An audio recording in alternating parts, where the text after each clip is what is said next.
الحمد للہ وکفا والصلاة والسلام علی سید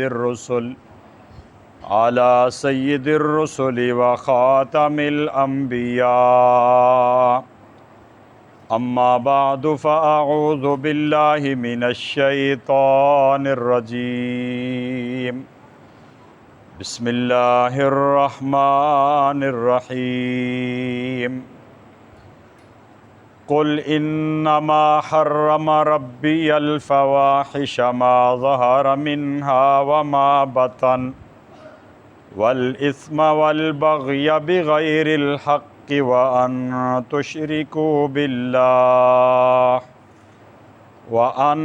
تشركوا بالله ما لم ينزل به سلطانا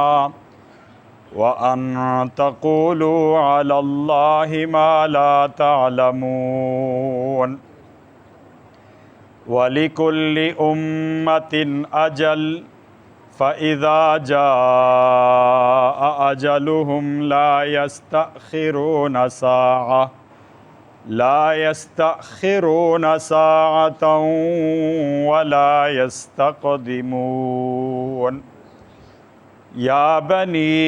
آدَمَ إِمَّا يَأْتِيَنَّكُمْ رُسُلٌ مِّنكُمْ يقصون عليكم آياتي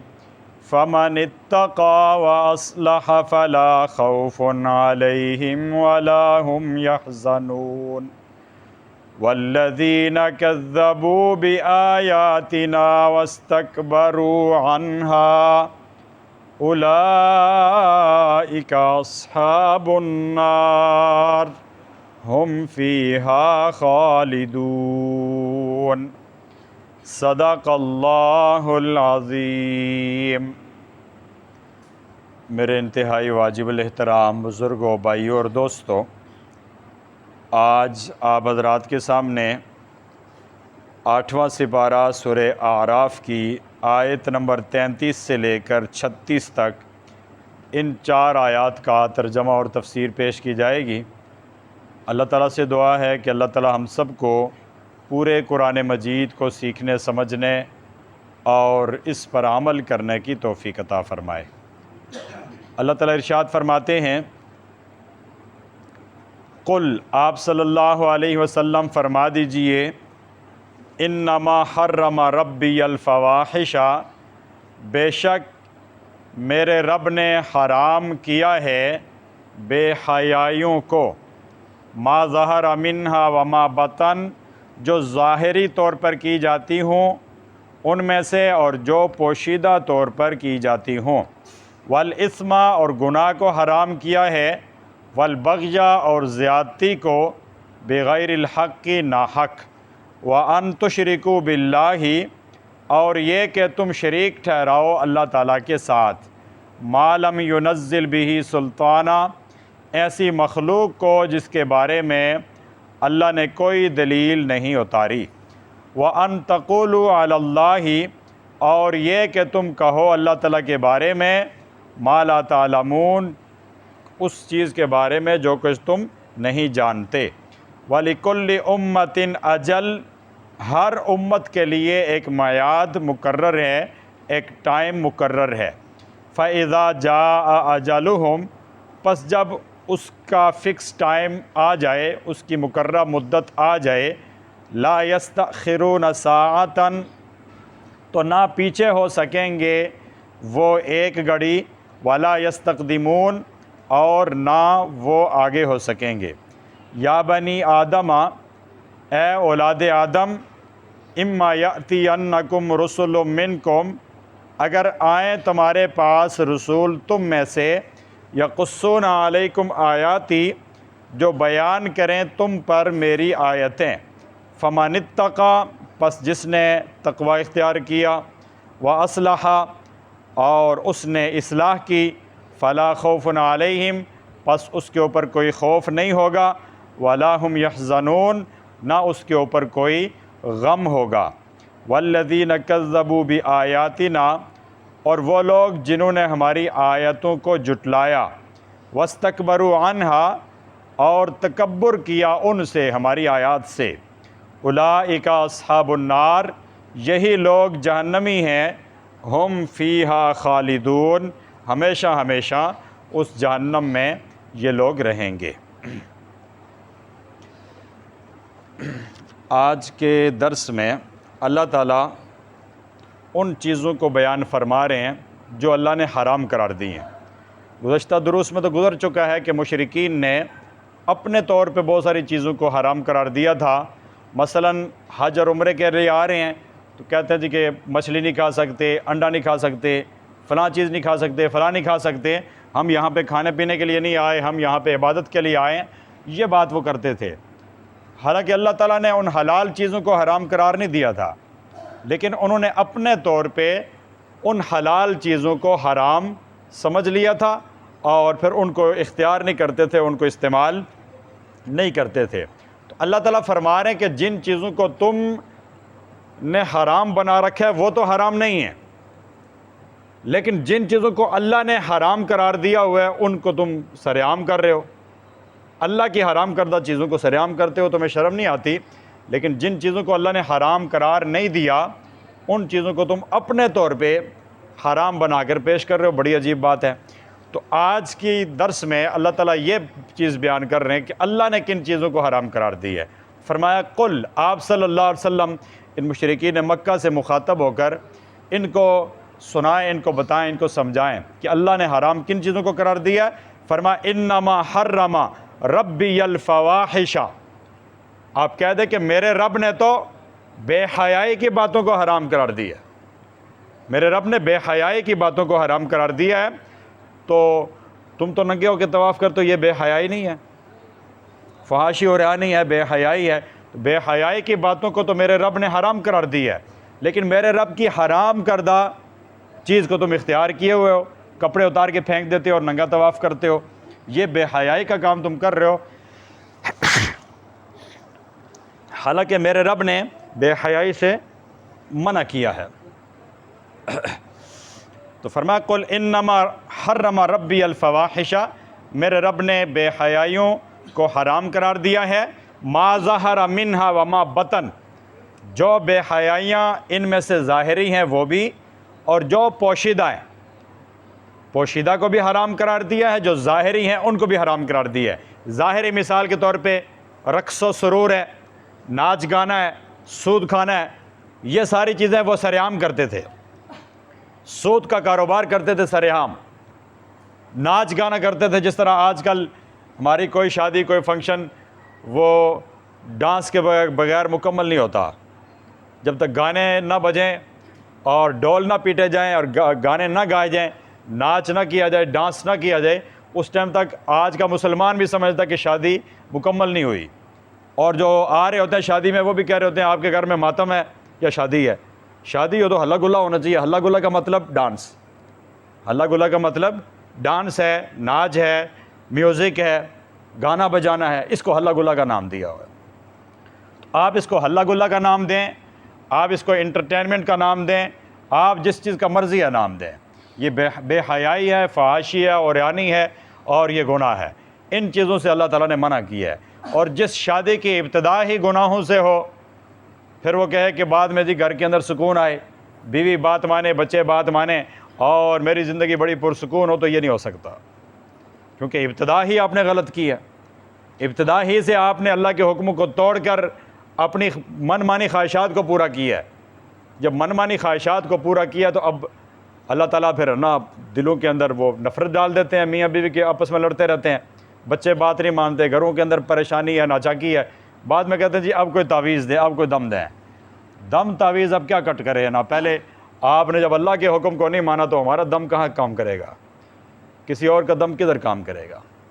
تو اللہ کے احکامات کی پیروی کرنا ضروری ہے۔ تو یہ بھی کرتے تھے، ظاہری فحاشی اور رعانی میں بھی مبتلا تھے اور چھپے ہوئے گناہوں میں بھی مبتلا تھے۔ سرعام رقص و سرور کی محفلیں مکہ کے اندر سجائی جا رہی ہیں، ڈانس ہو رہے، اور باہر سے وہ ڈانسر منگوا کے تو سب کے سامنے نچوا رہے ہیں، خود بھی ناچ رہے ہیں، ان کو بھی نچوا رہے ہیں اور گانے بھی گا رہی ہیں، ٹھیک ہے۔ تو اس کو لہو لعب،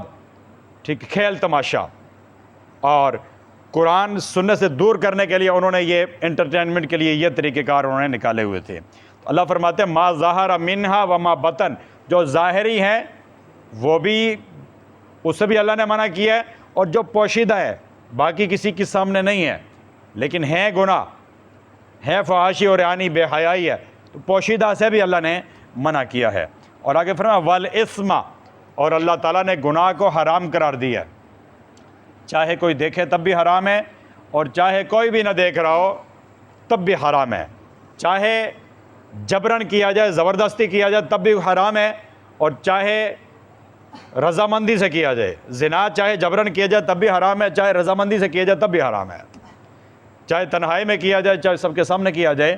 ہر صورت میں حرام ہے. فرمایا والاسم، زناکاری اور دیگر جتنے بھی گناہ ہیں ان سب کو بھی اللہ تعالیٰ نے حرام قرار دیا ہے، لیکن تم ان سارے حراموں میں تم اس کا ارتکاب کرو، اس میں مبتلا ہو. آگے فرمایا والبغی، اور ظلم زیادتی کو بھی اللہ نے حرام قرار دیا کہ کوئی کسی کے اوپر ظلم نہ کرے، کوئی کسی کے ساتھ زیادتی نہ کرے. لیکن تم تو سر عام ظلم کر رہے ہو،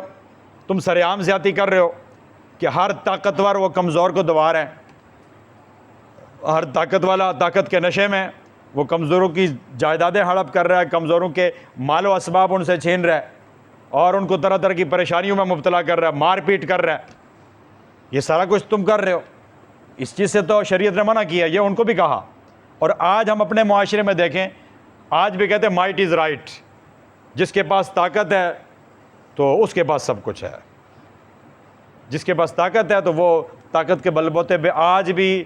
کمزوروں کو گھسیٹتا ہے، کمزوروں کو مارتا ہے، کمزوروں کو پیٹتا ہے،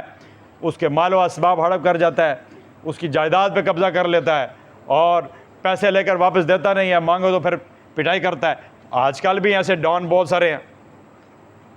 جو اپنی طاقت کے نشے میں غریبوں کے حقوق غصب کرتے ہیں، غریبوں کے ساتھ ظلم زیادتی کرتے ہیں.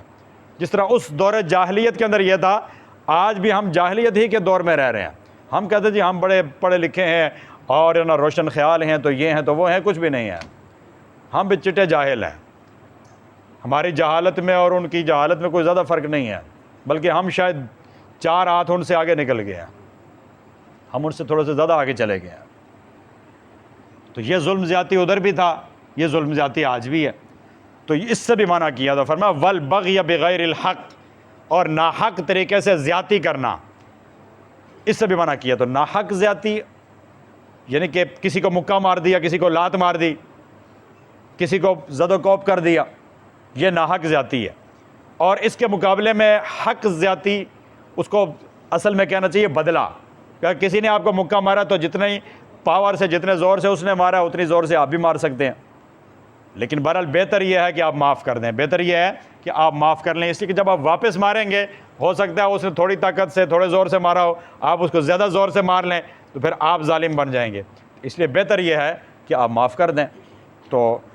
اس معاف کرنے کی ترغیب دی ہے، اس کے اوپر فضائل سنائے ہیں. لیکن اگر معاف نہیں کرنا تو جتنی پر زیادتی کی گئی ہے تو زیادتی جتنی ہوئی ہے جتنی مقدار میں، اتنا ہی اس سے بدلہ لیا جائے گا. اگر اس مقدار سے آپ آگے بڑھ گئے پھر ظالم آپ بن گئے،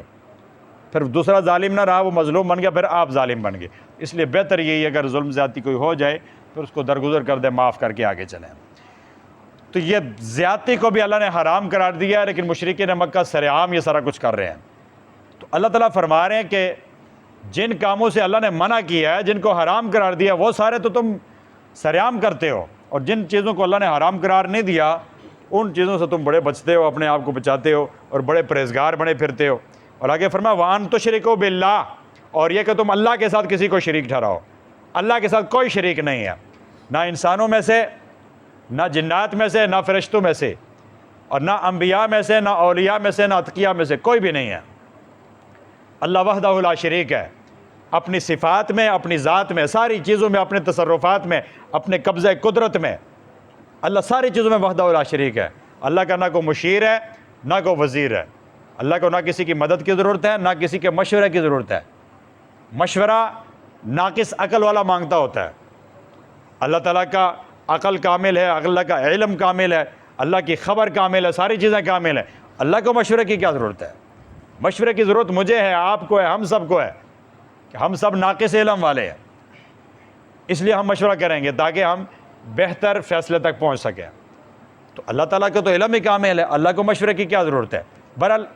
وَأَن تُشْرِكُوا بِاللَّهِ، اور یہ کہ تم اللہ کے ساتھ شریک کرو، اس کو بھی اللہ نے حرام قرار دیا ہے۔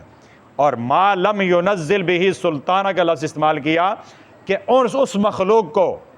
کہ جس کے بارے میں تمہارے پاس کوئی دلیل نہیں ہے۔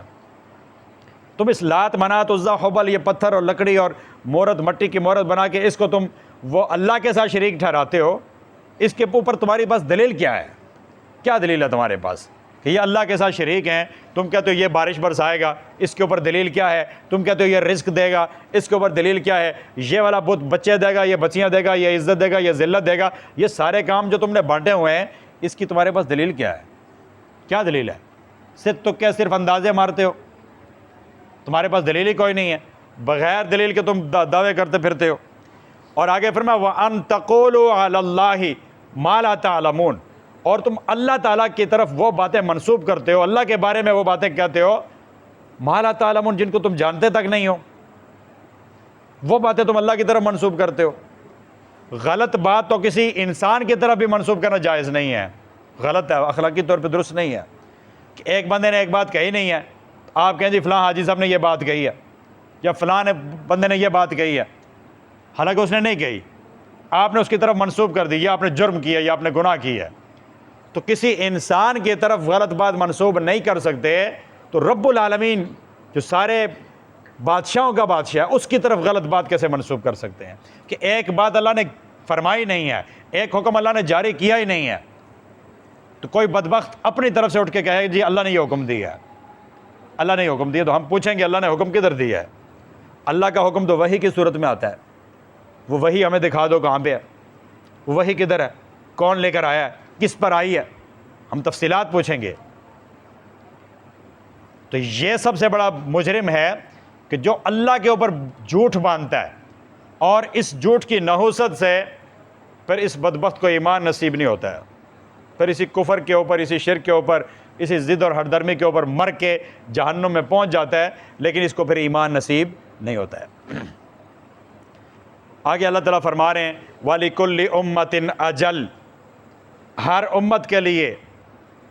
ہر فرد کے لیے، ہر جماعت کے لیے ایک ٹائم مقرر ہے، ایک وقت مقرر ہے، میرا بھی مقرر ہے، آپ میں سے ہر ایک کا مقرر ہے۔ دنیا میں جو بھی انسان آتا ہے تو وہ ایک ٹائم لے کر آتا ہے، اتنی عمر ہے اس کی، اتنی عمر ہی گزارے گا۔ آگے اللہ فرماتے فَإِذَا جَاءَ أَجَلُهُمْ، جب اس کے مرنے کا وقت آ جاتا ہے، ٹائم پورا ہو گیا، دنیا کے اندر جتنا جینا تھا، جتنے سال، جتنے مہینے، جتنے دن، جتنے گھنٹے، جتنے منٹ، جتنے سیکنڈ، جتنے لمحات جینے تھے، وہ ٹائم پورا ہو گیا۔ فرمایا فَإِذَا جَاءَ أَجَلُهُمْ، جب اس کی میعاد پوری ہو گئی، مقرر ٹائم آ گیا، فرمایا لا يستأخرون ساعة ولا يستقدمون، ایک لمحہ بر آگے نہیں ہو سکتا، ایک لمحہ بر پیچھے نہیں ہو سکتا، ایک لمحہ بر آگے بھی نہیں ہو سکتا اور ایک لمحہ بر پیچھے بھی نہیں ہو سکتا۔ جب موت کا وقت مسلط ہو جائے گا، اس وقت یہ کفار مشرکین کیا کہیں گے؟ 28واں سپارہ سورہ منافقون میں فرمایا کہ یہ کہیں گے لولا اخرتنی الی اجل قریب، اے اللہ ہمیں تھوڑی سی مہلت اور دے دیتے، اور کوئی ٹائم تو پورا ہو گیا، تھوڑا سا ہمیں مزید دے کر ایک قریبی مدت تک کے لیے ہمیں موقع دے دیتے، پھر ہم کیا کرتے؟ فرمایا فاصدق، وہ کہتے تھے کہ ہم صدقہ کرتے، تو پہلے کیوں نہیں کیا؟ پہلے تمہیں کیوں موت پڑی ہوئی تھی؟ پہلے کرتے نا، زندگی کے اندر کرتے، اب کہتے تھوڑی سی مہلت دو، تو پہلے کر لیتے۔ اور آگے فرمایا وَأَكُم مِّنَ الصَّالِحِينَ، ہم پکے بندے کے پتر بن کے زندگی گزاریں گے، صوفی بن جائیں گے، پکے صالحین بن جائیں گے، نیک بن جائیں گے، جو آپ حکم دیں گے ہم مانیں گے۔ اللہ کہیں گے اب نہیں ہو سکتا، اب نہیں ہو سکتا، اب جو ہے نا تمہاری چترول ہوگی، ٹائم تمہیں دیا تھا اور وقت تمہارے پاس تھا، لیکن تم نے بات مانی نہیں ہے، تم نے اپنی من مانی کی ہے۔ انبیاء سمجھاتے رہے، دعوت دیتے رہے، ترغیب دیتے رہے، لیکن تم ایک کان سے سنتے رہے، دوسرے سے باہر نکالتے رہے، ضد کرتے رہے، ہٹ درمی کرتے رہے، مذاق اڑاتے رہے، تمسخر کرتے رہے، ان کو ذہنی اور جسمانی ٹارچر کرتے رہے، پریشان کرتے رہے، ان کے مقابلے میں اترتے رہے، یہ سارے کام تم نے کیے ہیں، اب کس منہ سے مہلت مانگتے ہو؟ اب مہلت وغیرہ نہیں ملے گی۔ تو فرما فَإِذَا جَاءَ أَجَلُهُمْ لَا يَسْتَأْخِرُونَ سَاعَةً وَلَا يَسْتَقْدِمُونَ، جب کسی کے اوپر اس کا مقررہ وقت آ جاتا ہے تو پھر ایک لمحہ نہ آگے تو نہ ایک لمحہ پیچھے، اپنے مقررہ وقت کے اوپر اسے دنیا سے جانا ہوتا ہے۔ آج کل یہ قصے کہانیاں مشہور ہیں نا کہ جی وہ دو بندوں کے ایک جیسے نام تھے، تو جو ملک الموت تھے اس کے پاس آنا تھا تو اس کے پاس چلا گیا، اس کی روح لے کے چلا گیا۔ یہ کوئی مذاق ہے؟ یہ کوئی مذاق ہے؟ یہ ہم انسانوں کا بول سکتے ہیں، ہم راستے بول سکتے ہیں کہ ایک کے پاس کام ہو تو دوسرے کے پاس چلے جائیں، ہمیں دھوکہ لگ سکتا ہے، لیکن اللہ تعالیٰ کا دیا ہوا نظام، اس میں کوئی دھوکہ نہیں ہے، اس میں کوئی فالٹ نہیں ہے، اس میں کوئی غلطی کا ذرہ برابر بھی امکان نہیں ہے۔ فرشتے کو جس وقت جس کے پاس بھیجا ہے اسی کے پاس جائے گا، کسی اور کے پاس نہیں جائے گا۔ میرا وقت مقرر ہے تو میرے پاس ہی آئے گا، آپ میں سے جس کا مقرر تو آپ کے پاس جائے گا، کسی دوسرے کے پاس کیسے جائے؟ ہم دیکھتے ہیں گھروں کے اندر ایک مریض کافی عرصے سے چارپائی پہ پڑا ہوتا ہے، لیکن اس کا ٹائم ابھی آیا نہیں ہوتا، اسرائیل علیہ السلام آتے ہیں اور بالکل تندرست کو ساتھ لے کے چلے جاتے ہیں۔ ایسے ہوتا ہے نا کہ بیمار دوسرا تھا، سارے کہہ رہے تھے کہ آج گیا تو کل گیا، لیکن وہ تو زندہ ہے، لیکن جو بالکل ہٹا کٹا جوان ہے اس کو اور اب فوراً ہارٹ اٹیک ہوا اور وہ دنیا سے آنن فانن دنیا سے رخصت ہو گیا، جس کے بارے میں وہم و گمان بھی نہیں تھا، اور جس کے بارے میں تھا کہ آج سے جا رہا ہے یا کل جا رہا ہے، وہ کئی سال گزار دیتا ہے اسی چارپائی کے اوپر، لیکن اس کا وقت مقرر نہیں آتا۔ تو ہر ایک آتا ہے اپنے وقت پہ آئے گا، نہ پہلے آ سکتا ہے اور نہ بعد میں، مہلت نہیں دی جائے گی۔ مہلت ابھی ہے، میرے پاس، آپ کے پاس، ہم سب کے پاس، ہم اس کو اعمال سے مزین کریں، ہم اس کو نیک کاموں میں لگائیں، اپنے اللہ کو راضی کرنے کی کوشش کریں۔ لیکن ابھی اگر ہم نے سستی کی، ٹائم ضائع کر دیا، تو پھر یہ جو ٹائم ضائع ہو جائے گا یہ واپس نہیں آئے گا، پھر ہم نے آگے جانا ہے اور ہمارے پاس ٹائم وہ کٹتا جا رہا ہے، کم ہوتا جا رہا ہے، بڑھتا نہیں جا رہا۔ یہ برتھ ڈے بناتے ہیں جی کہ بیٹا 10 سال کا ہو گیا، 11 سال کا ہو گیا، 12 سال کا ہو گیا، سال گرا، تو سال کے گرنے کے اوپر بھی خوشی منائی جا رہی ہے۔ گرنے کے اوپر تو افسوس کیا جاتا ہے نا، کوئی بھی چیز گرتی ہے تو کہتے ہو آپ گر گئے، تو گرنے کے اوپر افسوس کیا جاتا ہے، گرنے کے اوپر کیک نہیں کاٹے جاتے، خوشی نہیں منائی جاتی۔ لیکن جب عقل کے اوپر پردہ پڑ جائے تو پھر ایسے ہی ہوتا ہے، بچہ آگے بڑھ رہا ہے، 60 سال کی زندگی لے کر آیا، 10 سال اس نے کاٹ دیے، مائنس ہو گئے 60 میں سے، باقی 50 رہ گئے، تو کلیپنگ ہو رہی ہے جی کہ نا آپ 10 سال کے ہو گئے ہیں، ٹھیک ہے، اس سے بڑی بیوقوفی اور کیا ہے؟ تو یہ یہود و نصارہ کا طریقہ ہے برتھ ڈے بنانا، یہ مسلمانوں کا طریقہ نہیں ہے۔ مسلمانوں کو سادہ سادہ زندگی گزارنی چاہیے۔ ہمارا ہر دن قیمتی ہے، ہر رات قیمتی ہے، اور ہر دن کو ہم نے اعمال سے مزین کرنا ہے، ہر رات کو اعمال سے مزین کرنا ہے۔ آگے اللہ تعالیٰ مجھے اور آپ کو، ہم سب کو خطاب کر کے یہ سمجھا رہے ہیں، یا بنی آدم، اے آدم کی اولاد، اور یہ خطاب جب ہم پیدا ہوئے تھے اس وقت کیا گیا تھا، اس وقت ہمیں کیا گیا تھا، اما یأتینکم رسل منکم، کہ اگر آئیں تمہارے پاس رسول تم ہی میں سے، اگر آئیں تمہارے پاس رسول تم ہی میں سے، یقصون علیکم آیاتی، اور وہ آ کر تمہارے اوپر میری آیاتیں پڑھ پڑھ کے سنائیں، میرا پیغام تمہیں سنائیں۔ جب تم دنیا میں جاؤ گے تو میرے رسول تمہاری طرف آئیں گے۔ یہ ابتدا کا وقت ہے، ابتدا کے وقت یہ بات کہی جا رہی ہے، جب میں اور آپ ہم دنیا میں نہیں آئے تھے، اس وقت مجھے اور آپ کو، ساری انسانیت کو کہا جا رہا ہے کہ تم جب دنیا میں جاؤ گے تو تمہارے پاس میرے رسول آئیں گے، اور میرے رسول آ کر تمہیں میرا پیغام، میری آیات پڑھ پڑھ کے سنائیں گے۔ جب میری آیات پڑھ پڑھ کے سنائیں گے تو فرمایا فَمَنِ اتَّقَى وَأَصْلَحَ، تو جنہوں نے اس پیغام کو سن کر تقوی اختیار کیا اور اپنی اصلاح کی، انبیاء کی بات مان لی، فرمایا فَلَا خَوْفٌ عَلَيْهِمْ وَلَا هُمْ يَحْزَنُونَ، تو پھر نہ ان کے اوپر کوئی خوف ہوگا اور نہ ان کے اوپر کوئی غم ہوگا۔ خوف آگے کا، فیوچر کا، کہ دنیا سے تو میں رخصت ہو گیا ہوں، اب آگے میرے ساتھ کیا پیش آئے گا، چونکہ ایمان اعمال صالحہ والی زندگی گزاری ہوگی تو آگے کی ٹینشن نہیں ہوگی، اور نہ پیچھے دنیا چھوٹنے کا غم ہوگا کہ اپنا عالیشان بنگلہ چھوڑ کے چلا گیا ہوں، آگے اس سے زیادہ قیمتی چیزیں مل رہی ہیں، اس سے زیادہ عمدہ چیزیں مل رہی ہیں، تو اس بنگلے کو کیوں یاد کرے گا، اس گاڑی کو کیوں یاد کرے گا، دنیا کے مال و اسباب کو کیوں یاد کرے گا، اس سے زیادہ عمدہ چیزیں وہاں مل رہی ہیں۔ اس لیے نہ ماضی کا خوف ہوگا، دنیا کے چھوٹنے کا خوف غم ہوگا، اور نہ آگے میدان محشر میں اللہ کے سامنے پیش ہونے کا غم ہوگا، اس لیے کہ اعمال والی زندگی گزار کے گیا ہے۔ تو نہ آگے کی ٹینشن نہ پیچھے کا غم، دونوں غموں سے اللہ اس کو نجات عطا فرما دیں گے۔ یہاں پہ اس آیت سے یا بنی آدم اما یأتینکم رسل منکم یقصون علیکم آیاتی، اس آیت سے قادیانیوں نے ایک غلط استدلال کیا۔ مرزا غلام احمد قادیانی کے جو ماننے والے ہیں، قادیانی نے، اس نے یہ غلط استدلال کیا ہے کہ اللہ تعالیٰ انسانوں کو مخاطب کر کے کہتے ہیں یا بنی آدم، اے آدم کی اولاد، اما یأتینکم رسل منکم، جب تمہارے پاس رسول آئیں، منکم تم میں سے رسول آئیں، یقصون علیکم آیاتی، اور وہ آ کر تمہارے اوپر میری آیات پڑھ کے سنائیں، تو پھر ان کی ماننی ہے، پھر ان پر ایمان لانا ہے۔ تو جب اولاد آدم قیامت تک آتی رہے گی تو رسول بھی قیامت تک آتے رہیں گے، یہ اس کا فراڈ ہے۔ اس نے کہا اولاد آدم قیامت تک آ رہی ہے تو لہذا رسول بھی قیامت تک آتے رہیں گے، تو یہ خطاب قیامت تک آنے والے انسانوں کو ہے کہ جب تمہارے اندر نبی آئے گا تو تم نے اس کی دعوت کو قبول کرنا ہے، اس کی نبوت پر ایمان لانا ہے۔ تو وہ کہتا ہے میں نبی آ گیا ہوں، مجھے مانو، اور جو مجھے مانتا نہیں ہے تو وہ مومن نہیں ہے۔ اس آیت سے اور دیگر آیات سے استدلال کر رہے اس نے کہا جو مجھ پر ایمان نہیں لاتا وہ مومن نہیں ہے، اور اس طرح اس نے سادہ لوح مسلمانوں کو گمراہ کر دیا۔ اس کا جواب یہ ہے کہ یہ خطاب آج نہیں دیا جا رہا،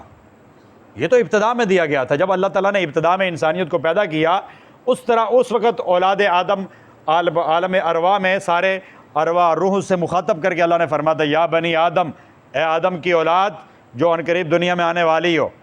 اما یأتینکم رسل منکم، کہ جب تمہارے پاس رسول آئیں گے تم ہی میں سے، تو وہ رسول آ گئے،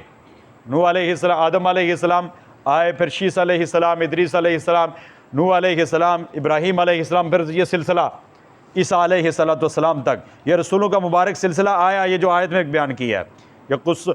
کہ یأتینکم رسل منکم، تم ہی میں سے رسول آئیں گے، اور یقصون علیکم آیاتی، اور وہ آ کر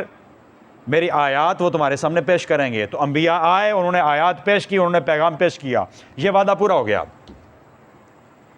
اور اس کا اختتام پھر عیسیٰ علیہ السلام نے اپنی زبان مبارک سے کیا، جو قرآن کی آیت بنا کے اللہ نے پیش کیا۔ 28واں سپارہ سورہ صف فرمایا وَمُبَشِّرًا بِرَسُولٍ يَأْتِي مِن بَعْدِ اسْمُهُ احمد،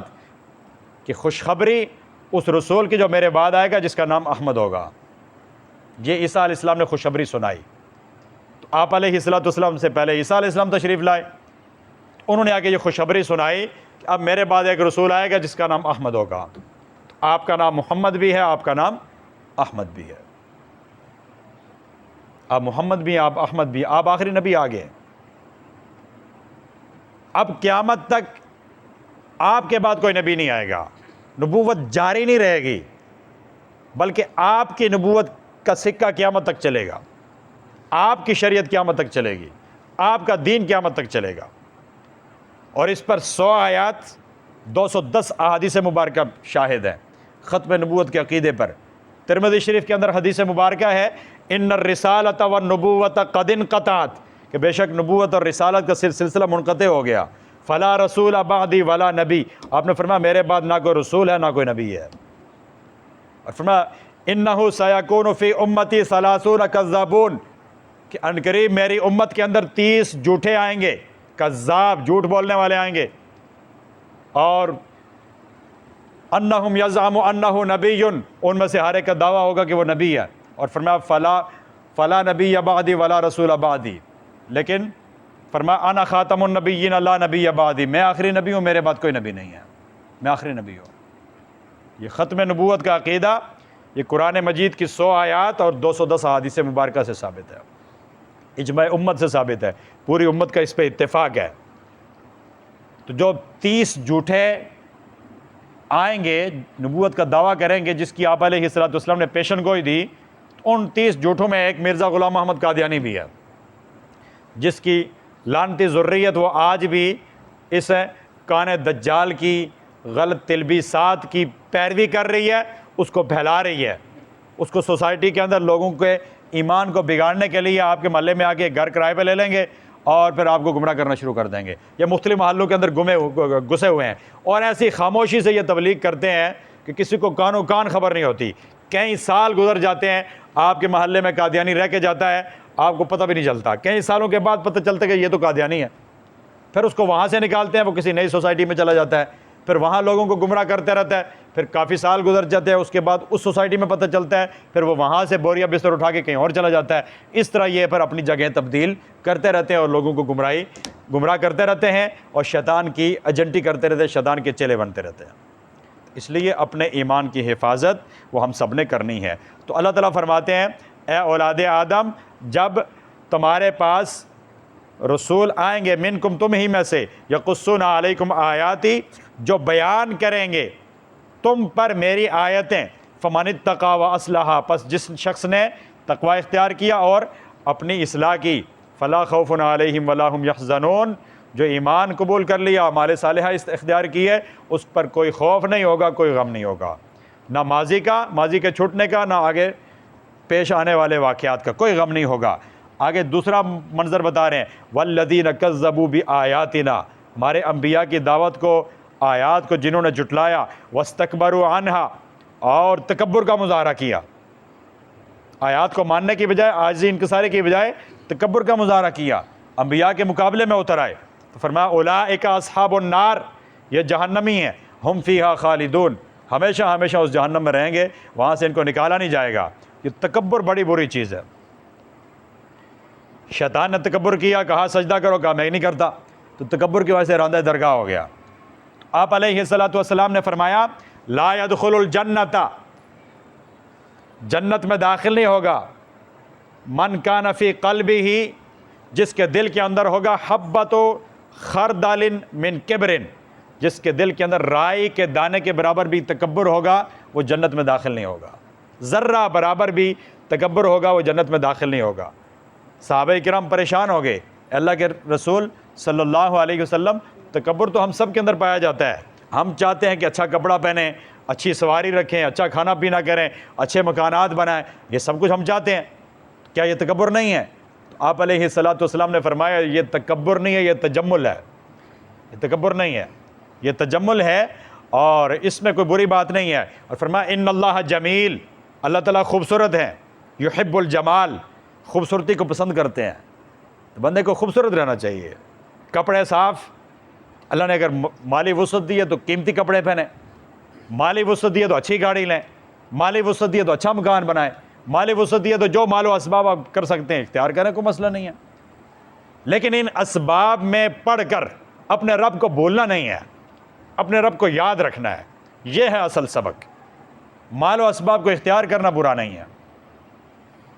سلیمان علیہ الصلوۃ والسلام بھی تو تخت پہ گھوم رہے ہیں نا، تخت ہواؤں پہ وہ لے کے جا رہا ہے، پوری دنیا کی سیر کرا رہا ہے، ہیرے جواہرات سے جڑا ہوا تخت ہوا کے اوپر گھوم رہا ہے، لیکن دوسری طرف اللہ کے نبی بھی ہیں، خوف خدا بھی ہے۔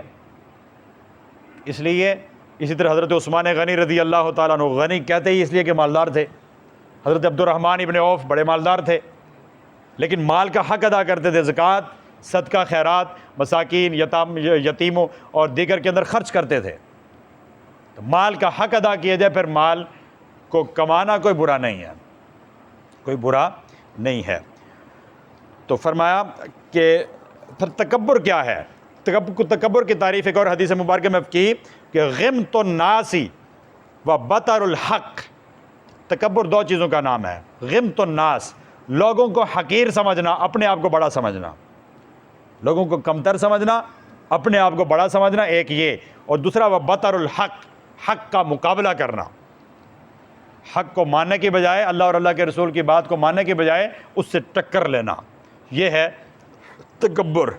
تو یہ ساری امتوں میں جو متکبرین گزرے ہیں انہوں نے یہ مشترکہ کام کیا، انبیاء نے دعوت دی، ان سرداروں نے،